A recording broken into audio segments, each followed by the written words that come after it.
নমস্কার। শুরু করছি আজকের আলোচনা। আমাদের জীবনে ঈশ্বরের প্রয়োজনীয়তা কতটা? ঈশ্বরের প্রয়োজন সত্যি কি আছে? এই প্রসঙ্গে স্বামী বুধানন্দ মহারাজের কিছু কথা তুলে ধরা হলো। আধুনিক মানুষের কত অসংখ্য জিনিসেরই না প্রয়োজন। বহু সামগ্রী পুষ্ট বিশাল কোনো একটি বিভাগীয় বিপণীর অন্দরমহলে ঢুকলেই এ বিষয়ে প্রত্যক্ষ ধারণা হবে, কিন্তু সেখানেও তার প্রয়োজনের এক অতি ক্ষুদ্র ভগ্নাংশেরই মাত্র হদিশ পাওয়া যায়। অন্ন বস্ত্র আশ্রয় প্রভৃতি মানুষের কিছু মৌলিক চাহিদা ছাড়াও তার কিছু চিরাচরিত প্রয়োজনও আছে, যা চিরাচরিত বলেই তার পক্ষে অপরিহার্য। উপরন্তু তার প্রয়োজন আছে বিলাস সামগ্রীর, তার প্রয়োজন আছে কাল্পনিক অসংখ্য জিনিসের, এবং তার প্রয়োজন আছে হাজারো অপ্রয়োজনীয় প্রয়োজনের। কিন্তু প্রশ্ন উঠতে পারে, অমুক জিনিসটার প্রয়োজন কাল্পনিক অথবা অমুক জিনিসটি অপ্রয়োজনীয়, এ কথা বলার অধিকার আমাদের কোথায়? এবং এরূপ বললে আমাদের জীবনটাই অনাবশ্যক জটিল হয়ে উঠতে পারে, সন্দেহ নেই।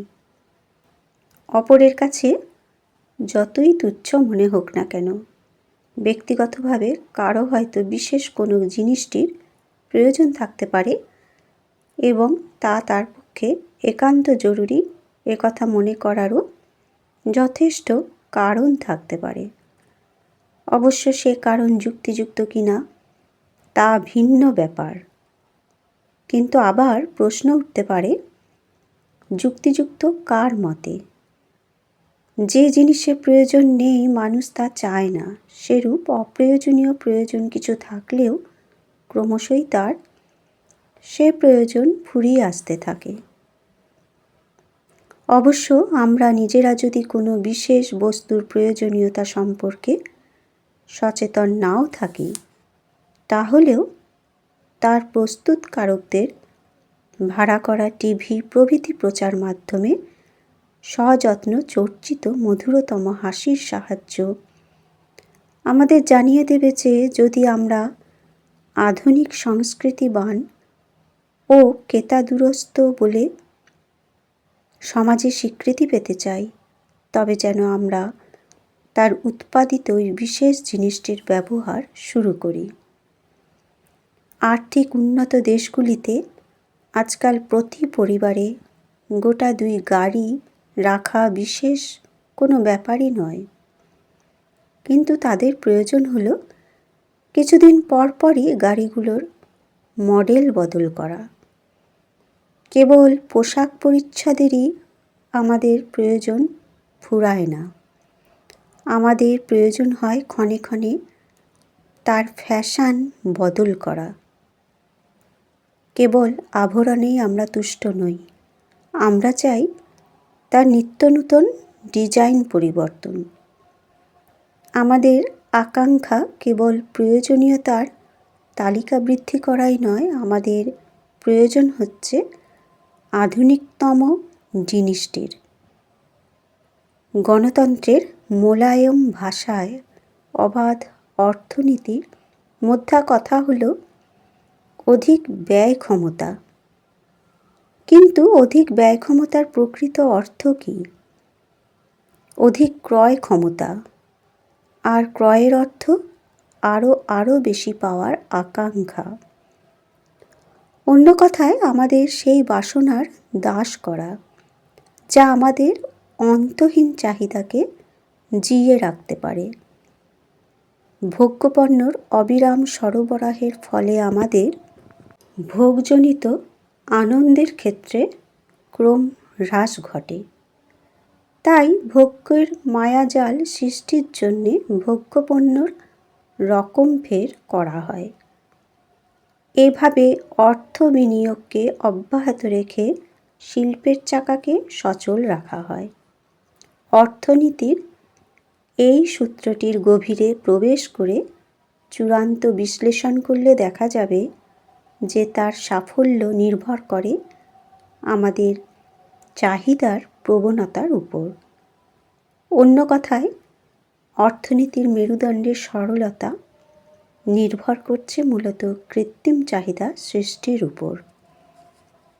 যে সমাজে কৃত্রিম প্রয়োজনের সৃষ্টি অনবরত হয়েই চলেছে, সেখানে একজন মানুষের পক্ষে, এমনকি উচ্চস্তরের একজন মানুষের সন্তোষপূর্ণ জীবনযাত্রার পক্ষে কত স্বল্পতম জিনিসের প্রয়োজন তা ধারণা করাও সম্ভব নয়।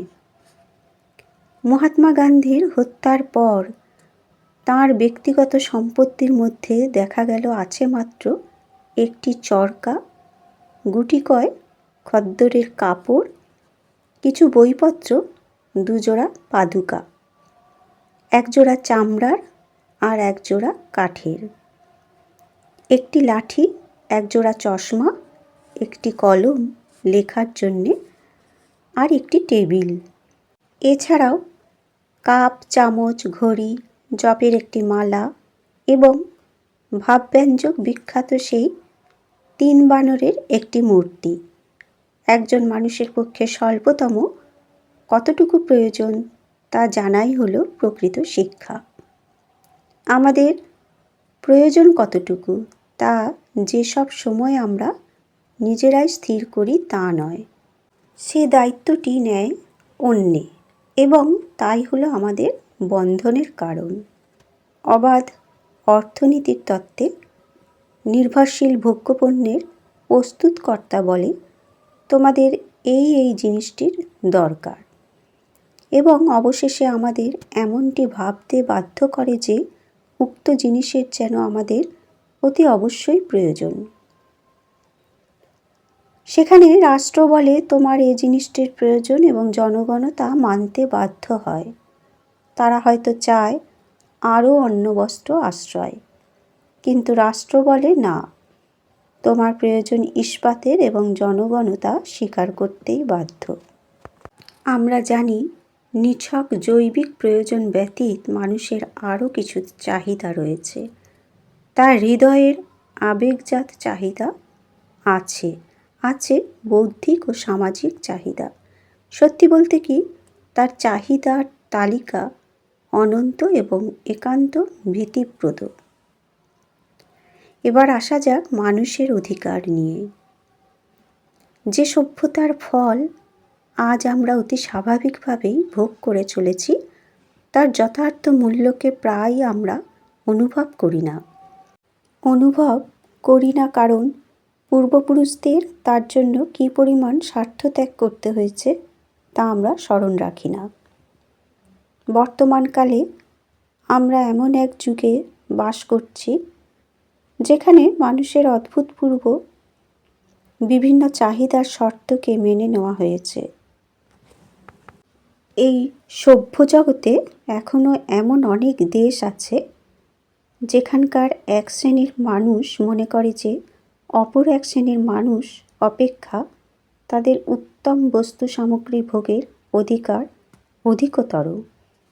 অবশ্য আজ আর সেই যুগ নেই যখন বেআইনিভাবে অস্ত্র উঁচিয়ে বলা যায় তোমার বাঁচার অধিকার নেই। আধুনিক জগৎ মানুষের কেবল বেঁচে থাকার অধিকার মাত্রই নয়, সেই সঙ্গে স্বীকৃতি জানায় তার অন্যান্য প্রয়োজনের অধিকারকেও। কিন্তু আজকের সভ্য জগৎ মানুষের অন্যান্য প্রয়োজনকে স্বীকার করলেও তার বৃহত্তম প্রয়োজনটিকে, অর্থাৎ আধ্যাত্মিক প্রয়োজনটিকে খুব কমভাবেই স্বীকার করেছে।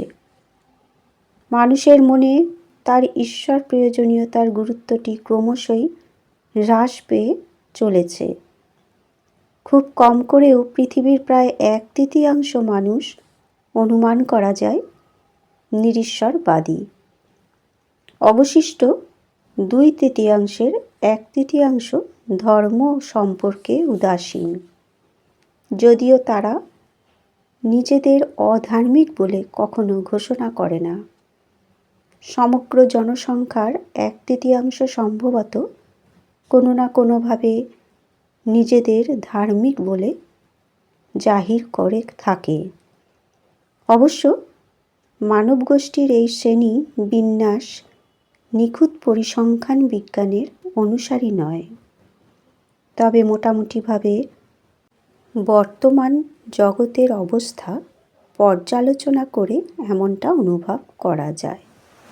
বন্ধুরা, আজ আলোচনা এ পর্যন্তই। পরের ভিডিওতে সদাচারের রহস্য তুলে ধরা হবে।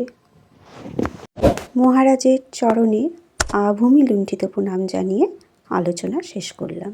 ধন্যবাদ।